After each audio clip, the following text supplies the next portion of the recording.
김동인 소설 광염 소나타.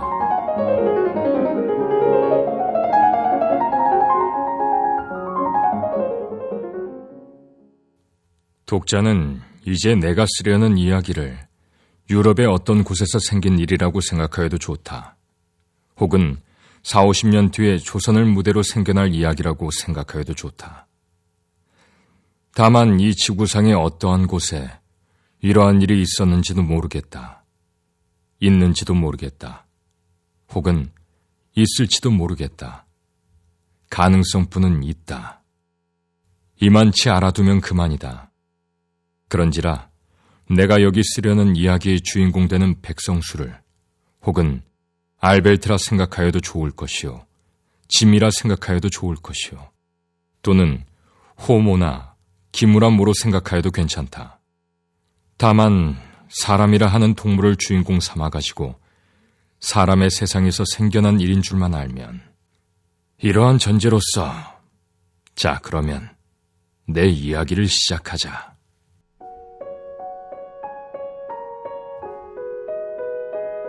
기회라 하는 것이 사람을 망하게도 하고 흥하게도 하는 것을 아시오? 네, 새삼스러이 연구할 문제도 아닐거리요. 자, 여기 어떤 상점이 있다 합시다. 그런데 마침 주인도 없고 사환도 없고 온통 비었을 적에 우연히 그 앞을 지나가던 신사가, 그 신사는 재산도 있고 명망도 있는 점잖은 사람인데 그 신사가 빈 상점을 들여다보고 혹은 이렇게 생각할 수도 있지 않아요? 통 비었으니깐 도적놈이라도 넉넉히 들어갈 게다. 들어가서 훔치면 아무도 모를 테다. 집을 왜 이렇게 비워둔담? 이런 생각 끝에 혹은 뭐랄까, 그 돌발적 변태 심리로서 조그만 물건 하나, 변변치도 않고 욕심도 안 나는 그 물건을 집어서 주머니에 넣는 경우가 있을지도 모르지 않겠습니까? 글쎄요. 있습니다. 있어요. 어떤 여름날 저녁이었다. 도회를 떠난 교회 어떤 강변에 두 노인이 앉아서 이런 이야기를 하고 있었다. 그 기회론을 주장하는 사람은 유명한 음악 비평가 케이시였다. 듣는 사람은 사회교화자 모씨였다. 글쎄, 있을까요? 있어요. 좌우간 있다 가정하고 그러한 경우에는 그 책임은 어디 있습니까? 동양 속담 말에 외밭서는 신끈도 다시 매지 말랬으니 그 신사가 책임을 질까요? 그래버리면 그뿐이지만 그 신사는 점잖은 사람으로서 그런 절대적 기묘한 찬스만 아니었더라면 그런 마음은커녕 염도 내지도 않을 사람이라 생각하면 어찌 됩니까? 말하자면 죄는 기회에 있는데 기회라는 무형물은 벌을 할 수 없으니까 그 신사를 가해자로 인정할 수밖에는 지금은 없지요. 그렇습니다. 또 한 가지, 사람의 천재라 하는 것도 경우에 따라서는 어떤 기회가 없으면 영구에 안 나타나고 마는 일이 있는데, 그 기회란 것이 어떤 사람에게서 그 사람의 천재와 범죄 본능을 한꺼번에 끌어내었다면 우리는 그 기회를 저주하여야겠습니까? 축복하여야겠습니까? 글쎄요. 선생은 백성수라는 사람을 아시오? 백성수? 기억이 없는데요. 작곡가로서 예, 생각납니다. 그 유명한 광염 소나타의 작가 말씀이지요? 예. 그 사람이 지금 어디 있는지 아십니까? 모릅니다. 발광했단 말이 있었는데. 예. 지금 정신병원에 감금돼 있는데 그 사람의 일대기를 이야기할게. 들으시고 사회교화자로서의 의견을 말씀해 주십시오.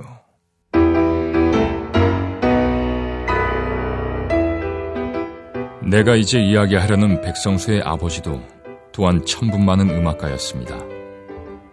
나와는 동창생이었는데 학생 시대부터 벌써 그의 천분은 넉넉히 볼 수가 있었습니다.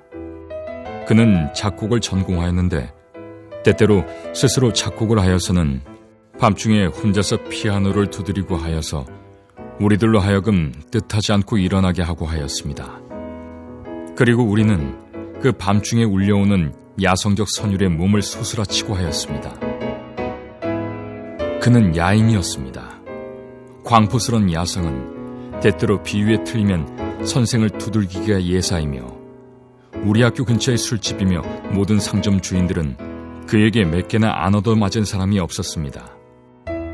그러한 야성은 그의 음악 속에 풍부히 잠겨 있어서 오히려 그 야성적 힘이 그의 예술을 더 빛나게 하는 것이었습니다.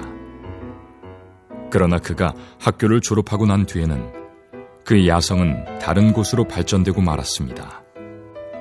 술, 무서운 술이었습니다. 아침부터 저녁까지, 저녁부터 아침까지 술잔이 그의 입에서 떠나지를 않았습니다. 그리고 술을 먹고는 여편네들에게 행패를 하고 경찰서에 구류를 당하고 나와서는 또 같은 일을 하고 작품이 다 무엇이외까? 술을 먹은 뒤에 취흉에 겨워 때때로 피아노에 앉아서 즉흥으로 탄주를 하고 하였는데 지금 생각하면 그 귀기가 사람을 엄습하는 힘과 야성, 베토벤 이래로 근대 음악가에게서 발견할 수 없던 그런 보물이라 하여도 좋을 것이 많았지만 우리들은 각각 제길 닦기에 바쁜 사람이라 주정꾼의 즉흥악을 일일이 베껴둔다든가 그런 일은 꿈에도 생각하지 않았습니다. 우리는 그의 장래를 생각하며 때때로 술을 삼가기를 권고하였지만 그런 야인에게 친구의 권고가 무슨 소용이 있겠습니까? 술? 술은 음악이다. 하고는 하하하하 웃어버리고 다시 술집으로 달아나고 합니다. 그러한 지 7, 8년이 지난 뒤에 그는 아주 배인이 되고 말았습니다. 술이 안 들어가면 그의 손은 떨렸습니다. 눈에는 눈곱이 끼었습니다. 그리고 술만 들어가면 그는 그 광포성을 발휘하였습니다. 누구를 막론하고 붙잡고는 입에 술을 부어 넣어 주었습니다. 그러다가는 장소를 불문하고 아무데나 누워서 잡니다. 사실 아까운 천재였습니다. 우리들 사이에는 때때로 그의 천분을 생각하고 아깝게 여기는 한숨이 있었지만 세상에서는 그 장래가 무서운 한 천재가 있었다는 것은 몰랐었습니다. 그러는 동안에 그는 어떤 양가의 처녀와 어떻게 관계를 맺어서 애까지 팼습니다. 그러나 그 애의 출생을 보지 못하고 아깝게도 심장마비로 죽어버리고 말았습니다. 그 유복자로 세상에 나온 것이 백성수였습니다. 그러나 우리는 백성수가 세상에 출생되었다는 풍문만 들었지 그의 아버지가 죽은 뒤부터는 그 애의 소식이며 그 애 어머니의 소식은 일절 몰랐습니다. 아니, 몰랐다는 것보다 그 집안의 일은 우리의 머리에서 온전히 잊어버리고 말았습니다. 30년이라는 세월이 흘렀습니다. 10년이면 산천도 변한다 하는데 30년 사이의 변천을 어찌 이루다 말하겠습니까? 좌우간 그동안에 나는 내 이름을 닦아 놓았습니다. 아시다시피 지금 K라 하면 이 나라의 음악계의 권위이며 나의 한마디는 음악가의 가치를 결정하는 판결문이라 하여도 옳을 만치 되었습니다.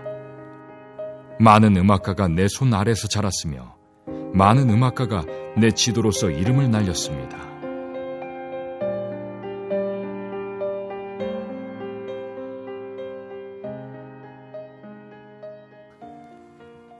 재작년 이른봄 어떤 날이었습니다. 그때 나는 조용한 밤중에 몇 시간을 예배당에 가서 명상으로 시간을 보내는 것이 습관이 되어 있었습니다.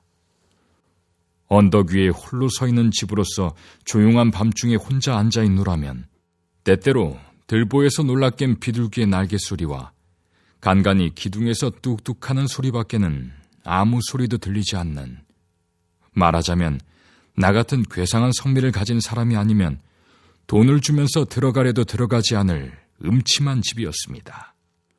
그러나 나같이 명상을 즐기는 사람에게는 다른 데서 구하기 힘들도록 온갖 것을 가진 집이었습니다. 외딸고 조용하고 음침하며 간간히 알지 못할 신비한 소리까지 들리며 멀리서는 때때로 놀란 듯한 기적 소리도 들리는, 이것뿐으로도 상당한데 게다가 이 예배당에는 피아노도 한 대 있었습니다. 예배당에는 오르간은 있을지나 피아노가 있는 곳은 쉽지 않은 것으로서 무슨 흥이나 날 때는 피아노에 가서 한 곡조 두드리는 재미도 또한 괜찮았습니다. 그날 밤도 아마 2시는 지났을걸요. 그 예배당에서 혼자서 눈을 감고 조용한 맛을 즐기고 있노라는데 갑자기 저편 아래에서 제재하는 소리가 납디다. 그래서 눈을 번쩍 뜨니까 화광이 충천하였는데 내다보니까 언덕 아래 어떤 집이 불이 붙으며 사람들이 왔다 갔다 야단이었습니다. 이렇게 말하면 어떨지 모르지만 그다지 멀지 않은 곳에서 불 붙는 것을 바라보는 맛도 괜찮은 것이었습니다. 일어서는 불길이며 퍼져나가는 연기, 불시에 날아나는 양, 그 가운데 거뭇거뭇 보이는 기둥, 집의 송장, 제재거리는 사람의 무리, 이런 것은 어떻게 생각하면 과연 시도 될지며 음악도 될 것이었습니다. 옛날에 네로가 로마에 불붙는 것을 바라보면서 자기는 비파를 들고 노래를 하였다는 것도 음악가의 견지로 보면 그다지 나무랄 것이 아니었습니다. 나도 그때에 그 불을 보고 차차 흥이 났습니다. 네로를 본받아서 나도 즉흥으로 한 곡조 두드려 볼까 어렴풋이 이런 생각을 하며 나는 그 불을 정신없이 바라보고 있었습니다. 그때였습니다. 갑자기 덜컥덜컥 하는 소리가 들리더니 예배당 문이 열리며 웬 젊은 사람이 하나 낭패한 듯이 뛰어들어왔습니다. 그리고 무엇에 놀란 사람같이 두리번 사면을 살피더니 그래도 내가 있는 것은 못 보았는지 접혀있는 창 안에 가서 숨어서서 아래서 붙는 불을 내다봅니다. 나도 꼼짝을 못하였습니다. 좌우간 심상스러운 사람은 아니오. 방화범이나 도적으로밖에는 인정할 수 없지 않겠습니까? 그래서 꼼짝을 못하고 서 있노라니까 그 사람은 한숨을 쉽니다. 그리고 맥없이 두 팔을 느리고 도로 나가려고 발을 때려다가 자기 곁에 피아노가 놓인 것을 보더니 교의를 끌어다 놓고 피아노 앞에 주저앉고 말겠지요.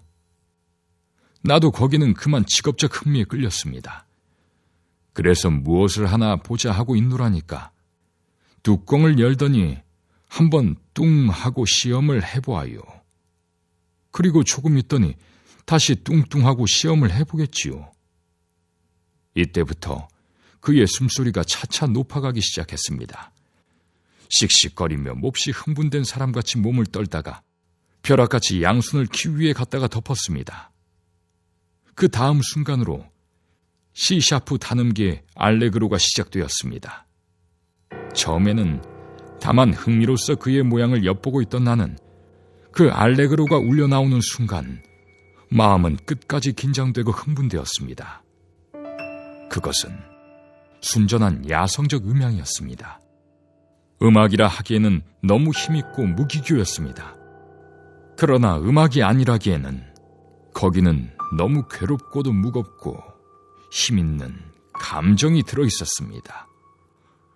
그것은 마치 야반의 종소리와도 같이 사람의 마음을 무겁고 음침하게 하는 음향인 동시에 맹수의 부르짖음과 같이 사람으로 하여금 소름 돋치게 하는 무서운 감정의 발현이었습니다.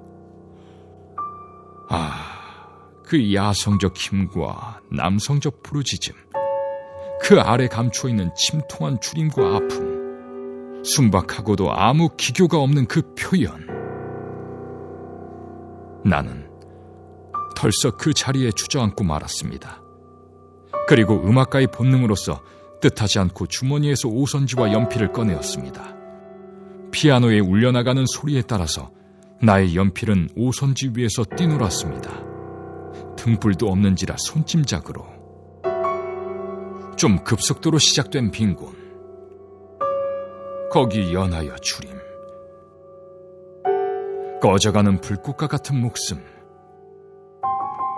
그러한 것을 지나서 한참 연속되는 완소조의 압축된 감정. 갑자기 튀어져 나오는 광포. 거기 연한 쾌미, 홍소. 이리하여 주화조로서 탄주는 끝이 났습니다. 더구나 그 속에 나타나 있는 압축된 감정이며 추림, 또는 맹렬한 불길 등이 사람의 마음에 주는 그 처참함이며 광포성은 나로 하여금 아직 문명이라 하는 것의 은택에 목욕하여 보지 못한 야인을 연상케 하였습니다.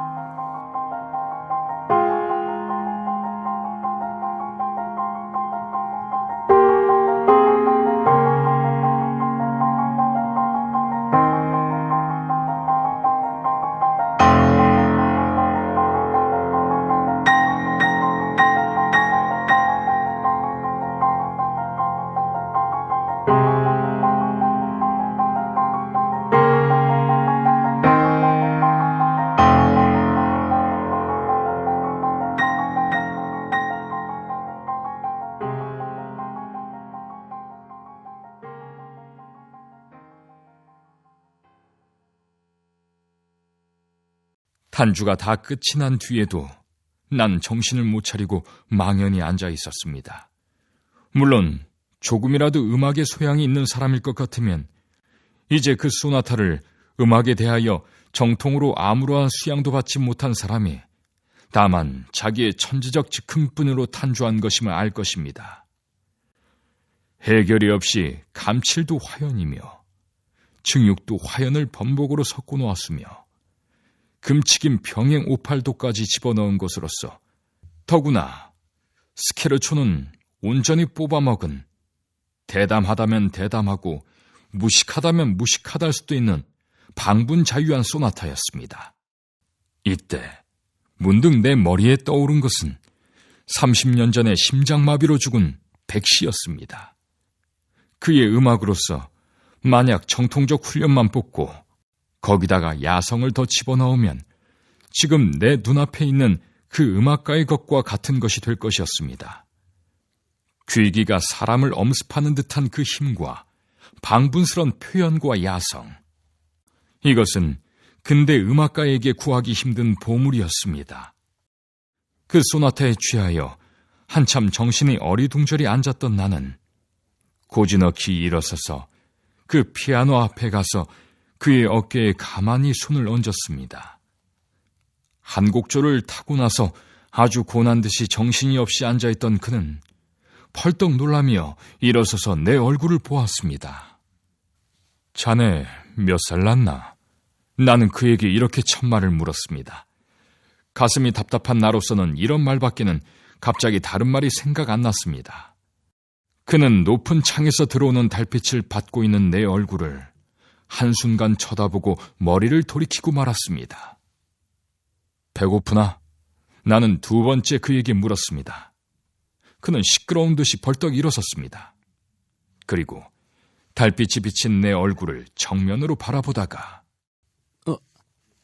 K 선생님 아니세요? 하면서 나를 붙들었습니다.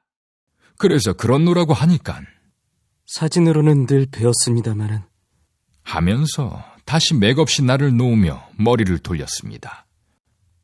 그 순간, 그가 머리를 돌이키는 순간 달빛에 얼핏 나는 그의 얼굴을 처음으로 보았습니다. 그리고 나는 거기서 뜻밖의 30년 전에 죽은 벗 백시의 모습을 발견하였습니다.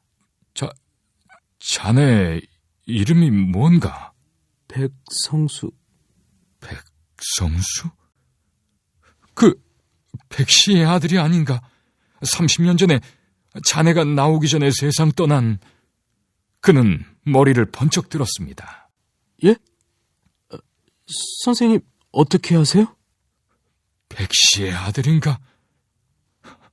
가치도 생겼다. 내가 자네의 아버지와 동창이네. 역시 그 예비의 아들이다.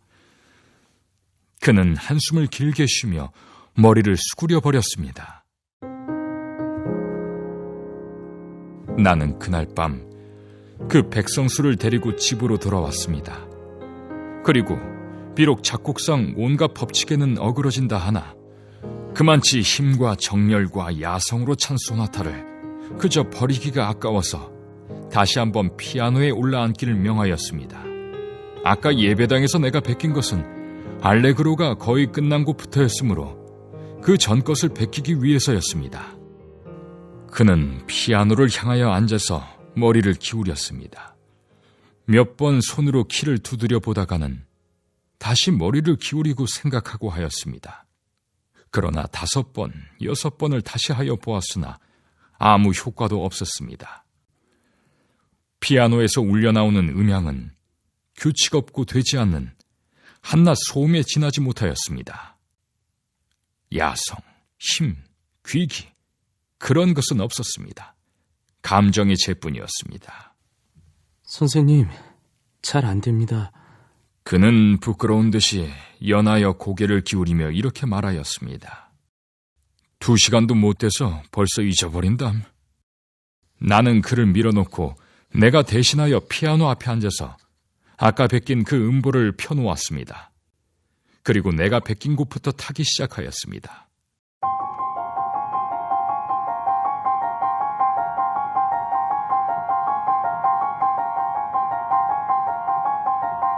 화염, 화염, 빈곤, 주림, 야성적 힘, 기괴한 감금당한 감정. 음보를 보면서 타던 나는 스스로 흥분이 되었습니다. 미상불. 그때 내 눈은 미친 사람같이 번뜩였으며 얼굴은 흥분으로 새빨갛게 되었을 것입니다. 즉, 그때 그가 갑자기 달려들더니 나를 떠밀쳐버렸습니다. 그리고 자기가 대신하여 앉았습니다. 의자에서 떨어진 나는 너무 흥분되어 다시 일어날 힘도 없이 그 자리에 앉은 대로 그의 양을 쳐다보았습니다. 그는 나를 밀쳐버린 다음에 그 음보를 들고서 읽기 시작하였습니다. 그의 얼굴, 그의 숨소리가 차차 높아지면서 눈은 미친 사람과 같이 빛을 내기 시작하였습니다. 그러더니 그 음보를 획 내던지며 문득 벼락같이 그의 2 손을 피아노 위에 더덮였습니다. C샵 다능계의 광포스러운 소나타는 다시 시작되었습니다. 폭풍같이 또는 무서운 물결같이 사람으로 하여금 숨막히게 하는 그 힘. 그것은 베토벤 이래로 근대 음악가에게서 보지 못하던 광포스러운 야성이었습니다. 무섭고도 참담스러운 주림, 빈곤, 압축된 감정, 거기서 튀어져 나온 맹령, 공포, 홍수. 나는 너무 숨이 답답하여 뜻하지 않고 2 손을 회해 내저었습니다.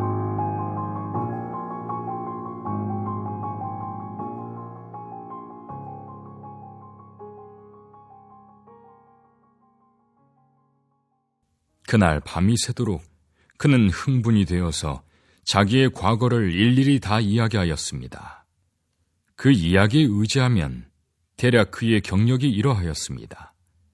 그의 어머니는 그를 뵌 뒤에 곧 자기의 친정에서 쫓겨나왔습니다.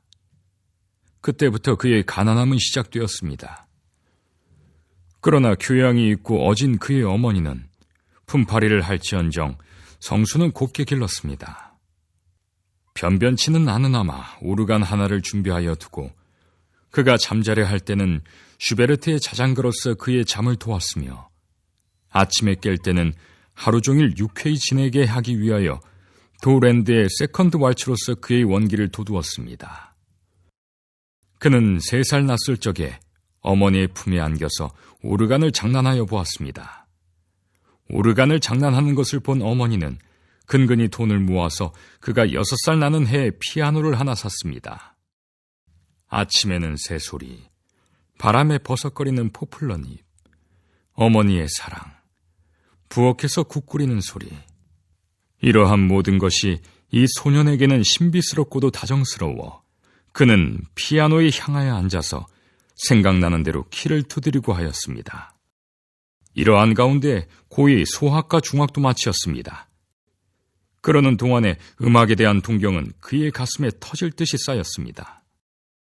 중학을 졸업한 뒤에는 인젠 어머니를 위하여 그는 학업을 중지하지 않을 수가 없었습니다. 그는 어떤 공장의 직공이 되었습니다.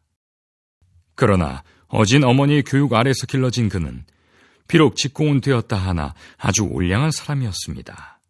그리고 음악에 대한 집착은 조금도 줄지 않았습니다.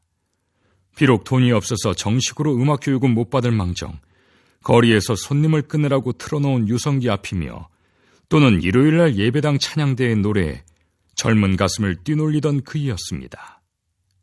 집에서는 피아노 앞을 떠나본 일이 없었습니다.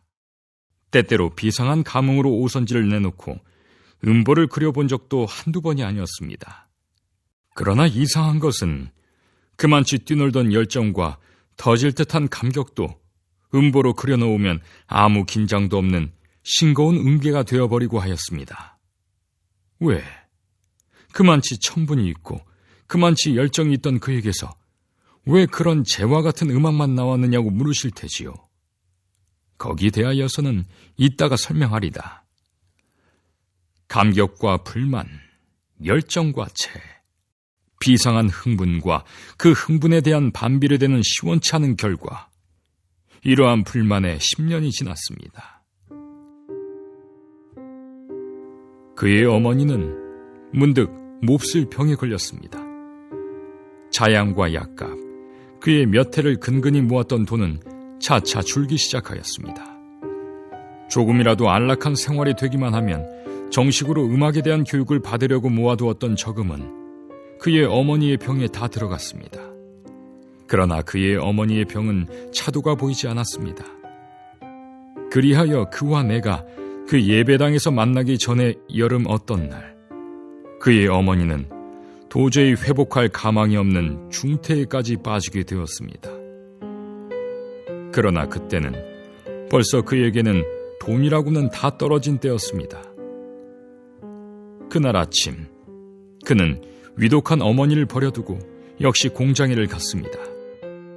그러나 아무리 하여도 마음이 놓이지 않아서 일을 중도에 그만두고 집으로 돌아왔습니다.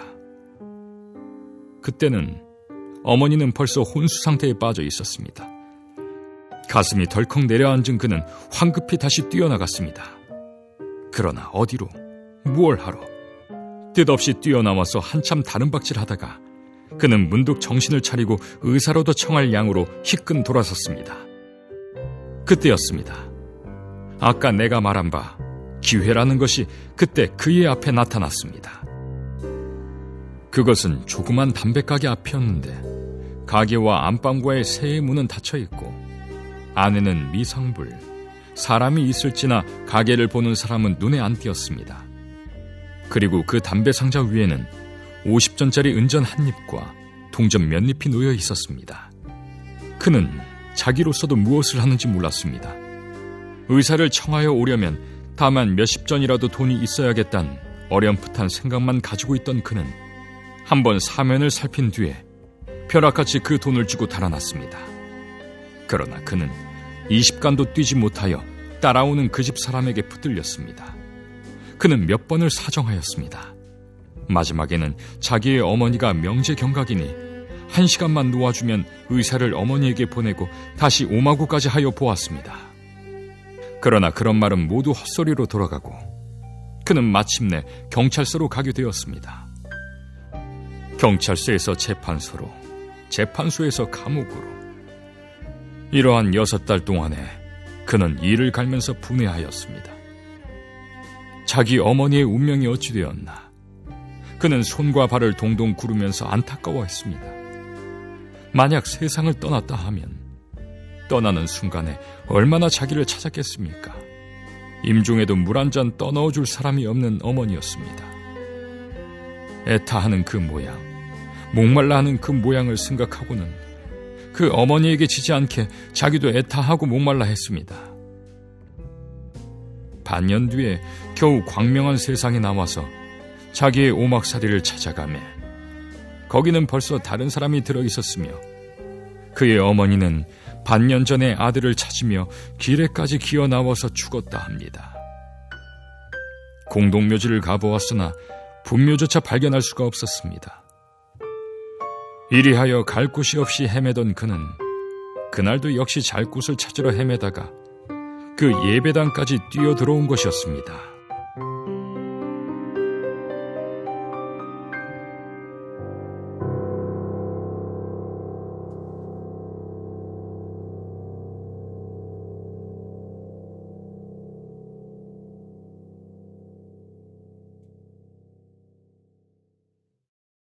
여기까지 이야기해오던 케이시는 문득 말을 끊었다. 그리고 마더로스 파이프를 꺼내어 담배를 피워가지고 빨면서 모 씨에게 향하였다. 선생은 이제 내가 이야기한 가운데 모순된 점을 발견 못하셨습니까? 글쎄요. 그럼 내가 대신 물으리다. 백성수는 그만치 천분이 많은 음악가였었는데 왜 그 광염 소나타, 그날 밤에 소나타를 광염 소나타라고 그랬습니다.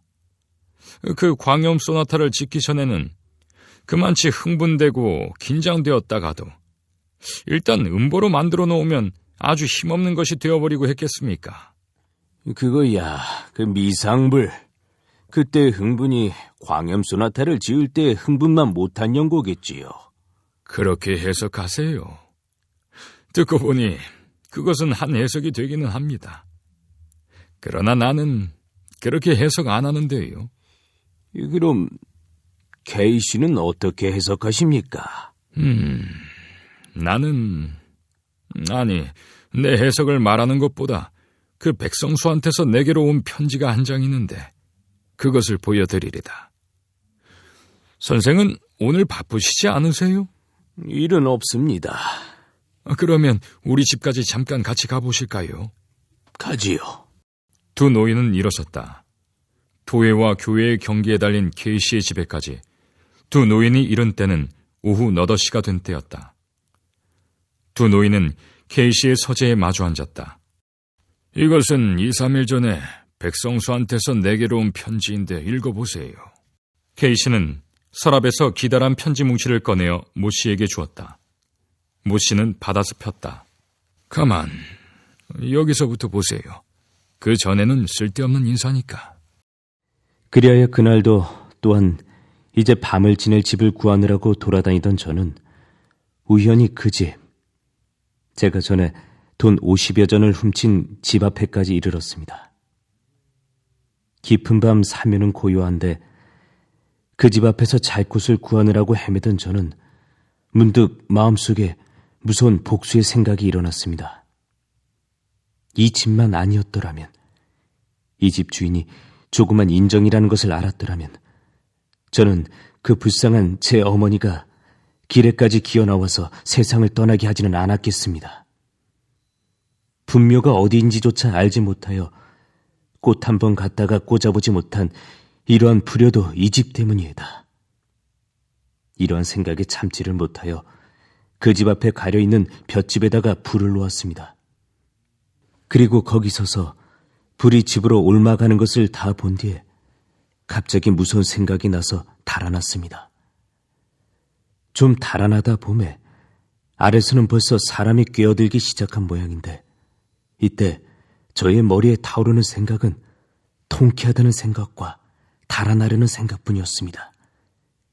그리하여 저는 몸을 숨기기 위하여 앞에 보이는 예배당 안으로 뛰어들어갔습니다.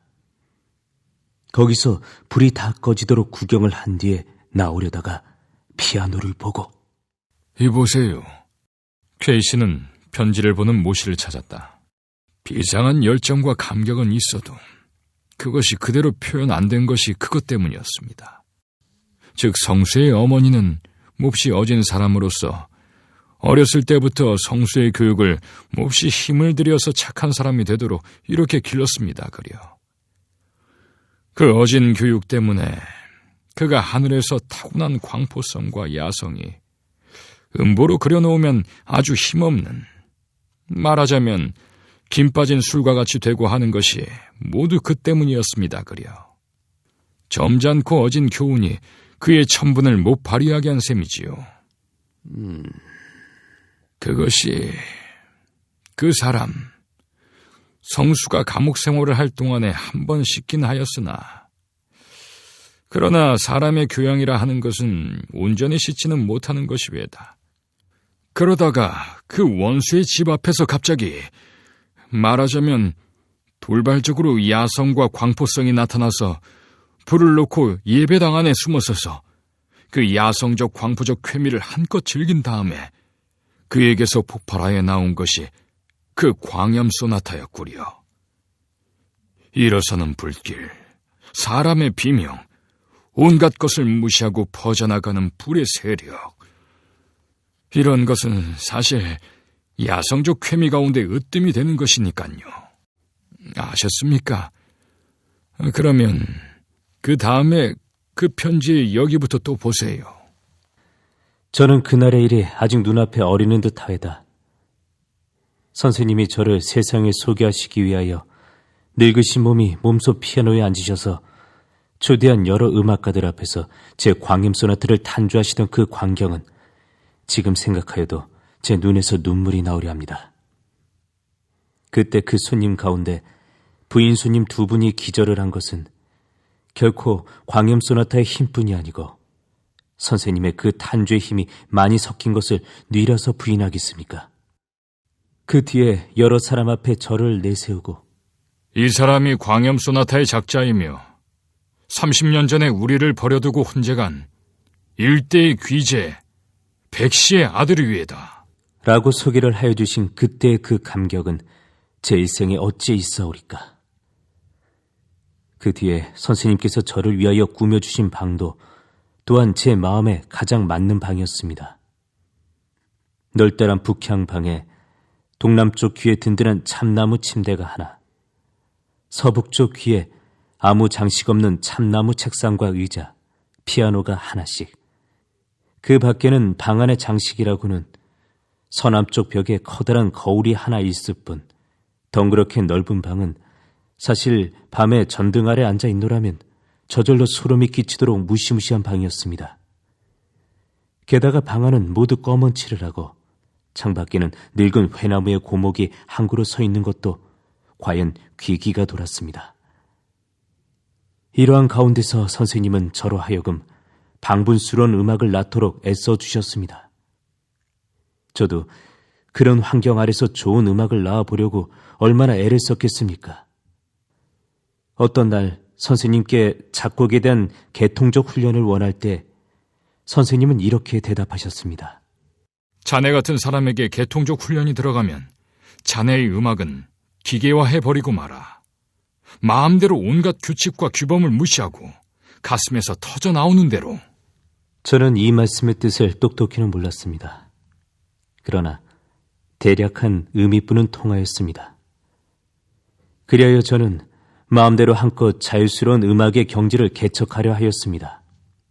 그러나 그동안에 제가 산출한 음악은 모두 이상이도 저의 이전, 제 어머니가 아직 살아계실 때의 것과 마찬가지로 아무러한 힘도 없는 음향의 유해에 지나지 못하였습니다.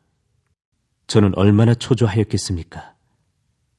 때때로 선생님께서 최근 비스시 하시는 말씀은 저로 하여금 더욱 초조하게 하였습니다.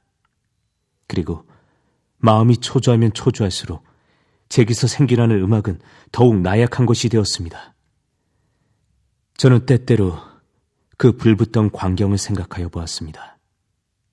그리고 그때의 통쾌하던 감정을 되풀이하여 보려 하였습니다. 그러나 그건 역시 실패로 돌아갔습니다.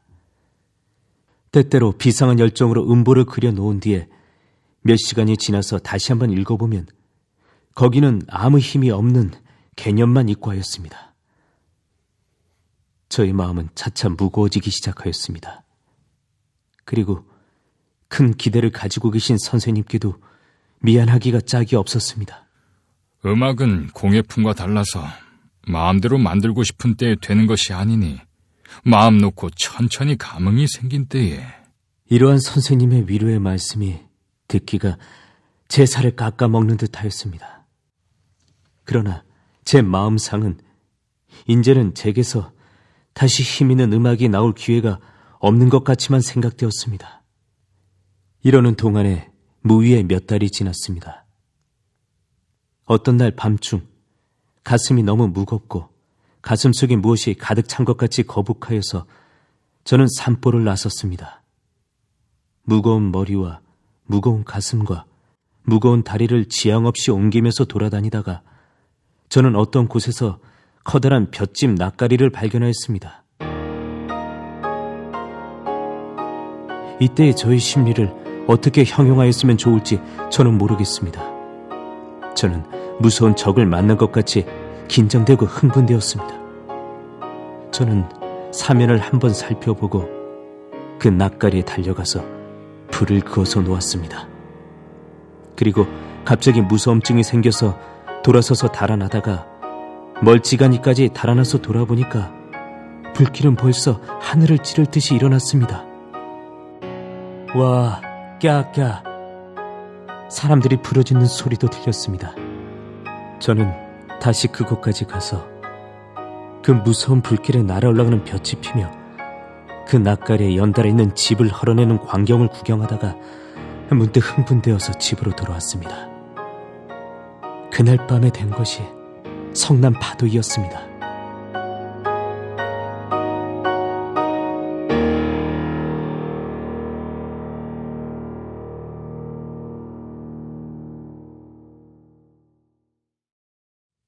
그 뒤에 이 도에서 일어난 알지 못할 몇 가지의 불은 모두 제가 질러 놓은 것이었습니다. 그리고 불이 있던 날 밤마다 저는 한 가지 음악을 얻었습니다. 며칠을 연하여 가슴이 몹시 무겁다가 그것이 마침내 식체와 같이 거북하고 답답하게 되는 때는 저는 뜻없이 거리를 나갑니다. 그리고 그러한 날은 한 가지의 방화 사건이 생겨나며 그날 밤에는 한 곡의 음악이 생겨났습니다. 그러나 그것도 번수가 차차 많아갈 동안 저의 그 불에 대한 흥분은 반비례로 줄어졌습니다. 온갖 것을 용서하지 않는 불꽃의 잔혹함도 그다지 제 마음을 긴장시키지 못하였습니다. 차차 힘이 적어져가네. 선생님께서 제 음악을 보시고 이렇게 말씀하신 것이 그러한 때였습니다. 그러나 저는 개서 더할 도리가 없었습니다. 하는 수 없이 저는 한동안 음악을 온전히 잊어버린 듯이 내버려 두었습니다. 모 씨가 성수의 마지막 편지를 여기까지 읽었을 때 K 씨가 찾았다. 재작년 봄에서 가을에 걸쳐 원인 모를 불이 많지 않았습니까? 그것이 죄 성수의 장난이었습니다. 그려. K 씨는 그것을 온전히 모르셨습니까? 나요? 몰랐지요. 그런데 그 어떤 날 밤이구려. 성수는 기대에 반해서 우리 집으로 온 지 여러 달이 됐지만 한 번도 힘 있는 것을 지어본 일이 없겠지요. 그래서 저 사람에게 무슨 흥분될 재료를 줄 수 없나 하고 혼자 생각하며 있더랬는데 그때 저편 K씨는 손을 들어 남편 쪽 창을 가리켰다. 저편 꽤 멀리서 불 붙는 것이 눈에 띄입디다 그려. 그래서 저것을 성수에게 보이면 혹 그때의 감정을 부활시킬지도 모르겠다. 그때 나는 그 담배 장수네 집에 불이 일어난 것도 성수의 장난인 줄은 꿈에도 생각 안 했구려. 이렇게 생각하고 성수의 방으로 올라가려는데 문득 성수의 방에서 피아노 소리가 울려 나옵디다 그려. 난 올라가려던 발을 부지중 멈추고 말았지요. 역시 C샵 다능계로서 제일 곡은 뽑아먹고 아다지오에서 시작되는데 고요하고 잔잔한 바다, 수평선 위로 넘어가려는 저녁해 이러한 온화한 것이 차차 스키로츠로 들어가서는 소낙비, 풍랑, 번개, 무서운 바람소리, 우레질, 전복되는 배, 곤에서 물에 떨어지는 갈매기, 한번 뒤집어지면서 해일에 쏠려나가는 동네 사람들의 부르짖음, 흥분에서 흥분, 광포에서 광포, 야성에서 야성, 온갖 공포와 포악한 광경이 눈앞에 어릿거리는데 이 늙은 내가 그만 흥분에 못 견뎌 뜻하지 않고 그만두어 달라고 고함친 것만으로도 짐작하시겠지요. 그리고 올라가서 보니까 그는 탄주를 끝내고 피곤한 듯이 피아노에 기대고 앉아있고 이제 탄조한 것은 벌써 성남 파도라는 제목 아래 음보로 되어 있습니다. 그러면 성수는 불을 2번 놓고 2음악을 얻었다는 말씀이지요? 그렇지요.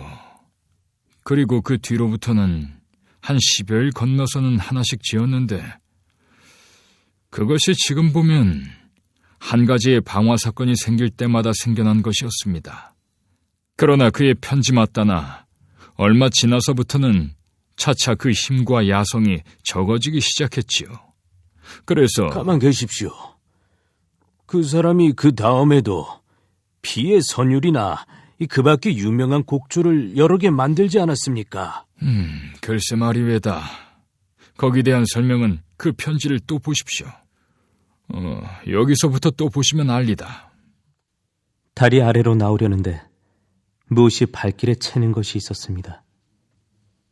성냥을 그어 가지고 보니까 그것은 웬 늙은이의 송장이었습니다. 저는 그것이 무서워서 달아나려다가 돌아서려던 발을 다시 돌이켰습니다. 그리고 선생님은 이제 제가 쓰는 일을 이해하여 주실는지요? 그것은 너무도 기괴한 일이라 저로서도 믿어지지 않는 일이었습니다. 그 송장을 타고 앉았습니다. 그리고 그 송장의 옷을 모두 찢어서 사면으로 내던진 뒤에 그 벌거벗은 송장을 제 힘이라 생각되지 않는 무서운 힘으로써 높이 쳐들어서 저편으로 내던졌습니다. 그런 뒤에는 마치 고양이가 알을 가지고 놀듯 다시 뛰어가서 그 송장을 들어서 도로 이편으로 던졌습니다. 이렇게 몇 번을 하여 머리가 깨지고 배가 터지고 그 송장은 보기에도 참혹스러이 되었습니다. 그리하여 그 송장을 다시 만질 곳이 없이 된 뒤에 저는 그만 고나여 그 자리에 앉아서 쉬려다가 갑자기 마음이 긴장되고 흥분되어서 집으로 달려왔습니다. 그날 밤에 된 것이 피의 선율이었습니다.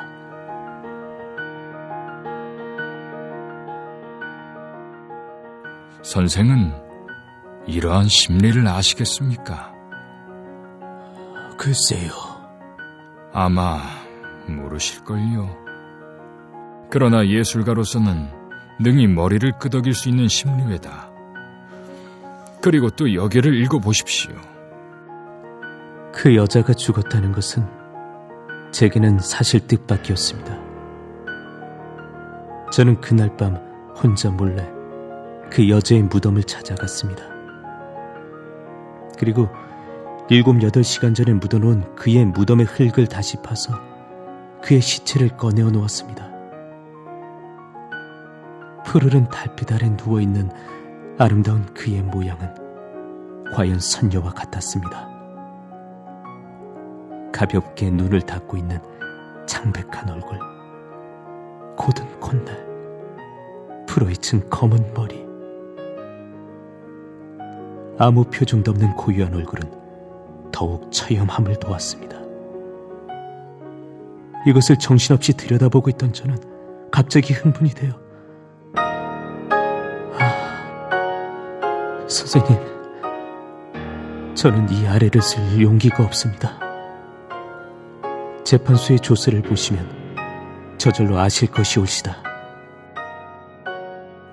그날 밤에 된 것이 사령, 죽은 사람의 영혼이었습니다.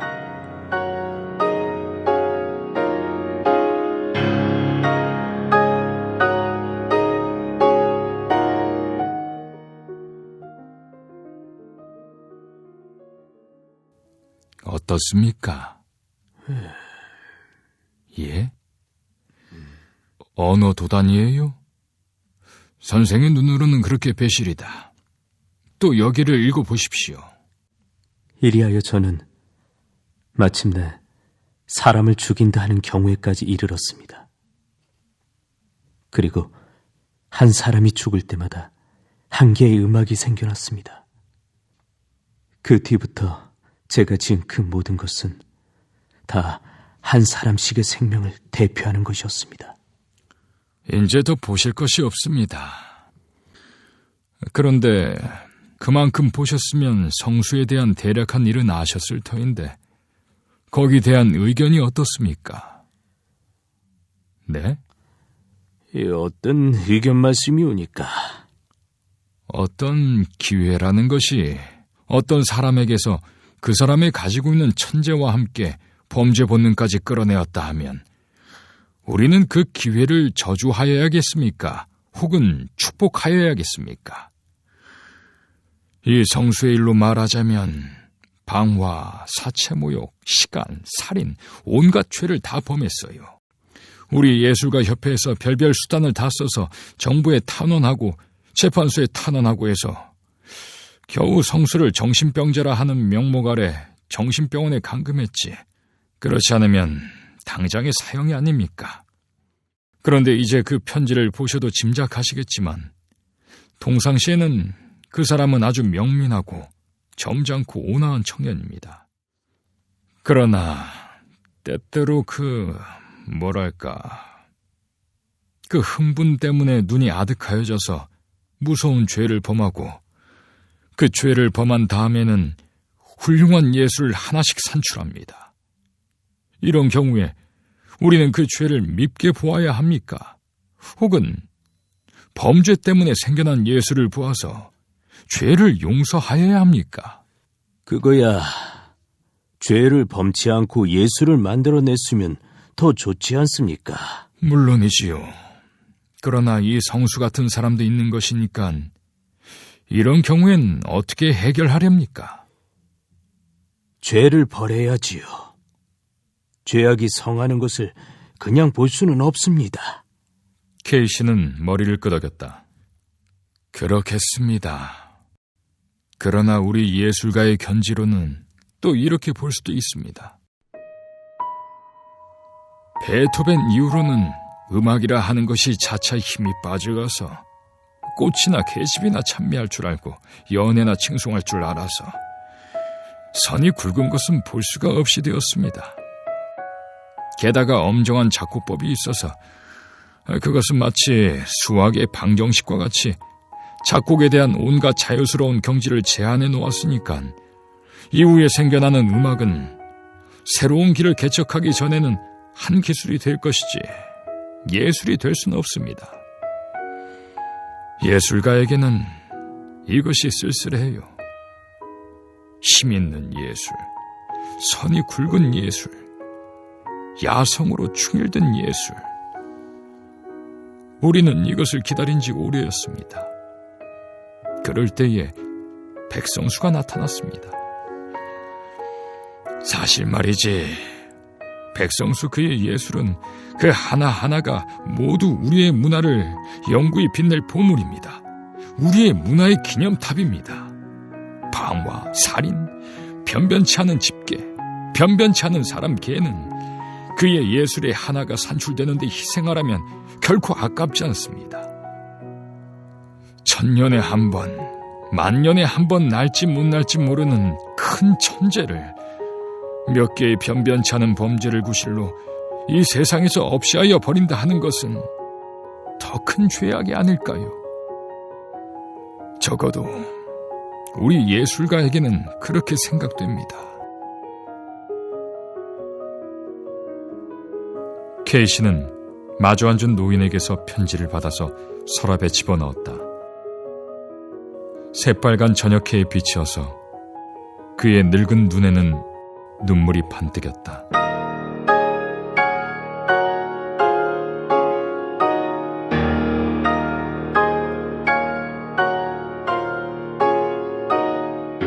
출연 박종희, 최정우, 연출 이유상, 제작 오디언.